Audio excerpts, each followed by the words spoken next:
ছাত্র জনতার অভ্যুত্থানের এক সপ্তাহের মাথায় এসেই সাবেক প্রধানমন্ত্রী শেখ হাসিনা ও সাবেক সড়ক পরিবহন মন্ত্রী ওবায়দুল কাদের সহ 7 জনের বিরুদ্ধে মামলা করা হয়েছে।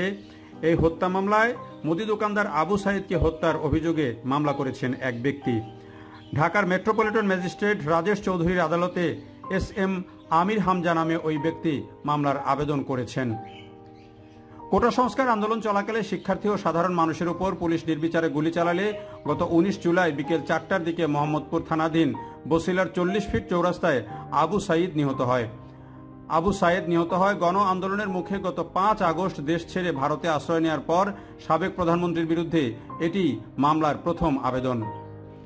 মামলার বাদী আদাবর এলাকার বাসিন্দা ব্যবসায়ী SM আমির হামজা শাতিল।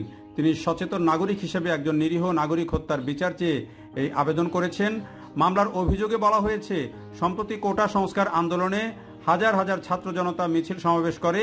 ওইসব শান্তিপূর্ণ মিছিলে দেশের বিভিন্ন এলাকায় নির্বিচারে গুলি চালানো হয়।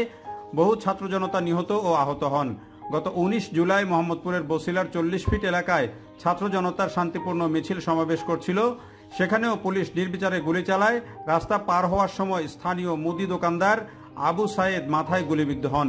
তিনি ঘটনাস্থলেই মৃত্যুবরণ করেন।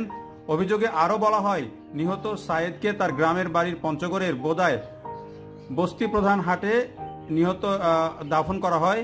তার মা, স্ত্রী, ছেলে সন্তান সেখানেই থাকেন। এই কারণে তারা ঢাকায় এসে মামলা করতে অপারগ। এজন্য বিবেকের তাড়নায় আইনের শাসন প্রতিষ্ঠার জন্য তিনি এই মামলা করেছেন। মামলার অভিযোগে বাদী আরও বলেন, সাবেক প্রধানমন্ত্রী শেখ হাসিনা কোটা সংস্কার আন্দোলন কঠোর হস্তে দমন করার নির্দেশ দিয়েছেন। ওবায়দুল কাদের ও আসাদুজ্জামান খান কামালের নির্দেশে পুলিশের IGP ও ঊর্ধ্বতন কর্মকর্তারা অধীনস্থ পুলিশের নির্দেশ দিয়ে মিছিলে গুলি চালায়। পরস্পর যোগসাজশে আসামিরা হত্যাকাণ্ড ঘটিয়েছে। কাজেই এই হত্যার বিচার প্রয়োজন বলে তিনি বোধ করেন। মামলার অন্য আসামিরা হলেন সাবেক স্বরাষ্ট্রমন্ত্রী আসাদুজ্জামান খান কামাল, পুলিশের সাবেক মহাপরিদর্শক চৌধুরী আবদুল্লাহ আল মামুন, ঢাকা মহানগর পুলিশের সাবেক কমিশনার হাবিবুর রহমান, অতিরিক্ত কমিশনার মোহাম্মদ হারুনুর রশিদ ও যুগ্ম কমিশনার বিপ্লব কুমার সরকার।